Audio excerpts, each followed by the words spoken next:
जी बच्चों, हम सॉल्व करेंगे 4.6 इस चैप्टर का इंपॉर्टेंट न्यूमेरिकल है जो कि अक्सर बोर्ड में आ चुका है। समझते हैं इसकी स्टेटमेंट को। किसी कार की स्टीयरिंग व्हील का रेडियस 16 सेंटीमीटर है। 50 न्यूटन के कपल से पैदा होने वाला टार्क मालूम करें। हमने एक टार्क मालूम करना है। बच्चों, एक स्टीयरिंग है बड़ा, उस स्टीयरिंग के अंदर जो उसका रेडियस है वो है 16 सेंटीमीटर। अब बच्चों, जो डायमीटर होता है, जब भी हम एक सर्कल की बात करते हैं तो उसके अंदर होता है डायमीटर।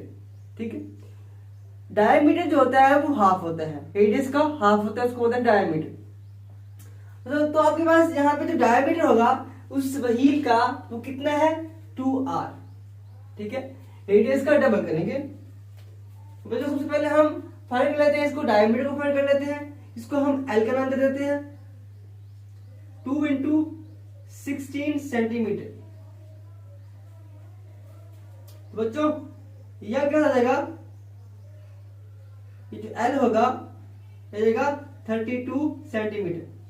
अब बच्चों, जो लेंथ होती है वो बराबर होती है किसके अंदर, मीटर के अंदर। तो इसको हम करेंगे 100 के ऊपर तकसीम ताकि ये मीटर बन जाए।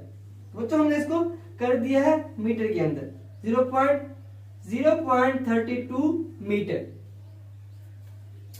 अब बच्चों, हमने फाइंड करना है यहाँ पे टाउ को टार को मालूम करना है। तो उसके लिए हम इस्तेमाल करेंगे formula tau is equal to F cross L. Tau is equal to F कितने बच्चों, एफ है 50 न्यूटन।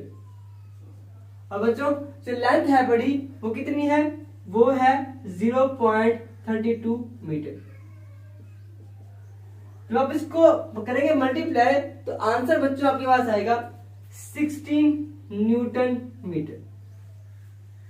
तो ये टाउ था जो हमने मालूम करना था।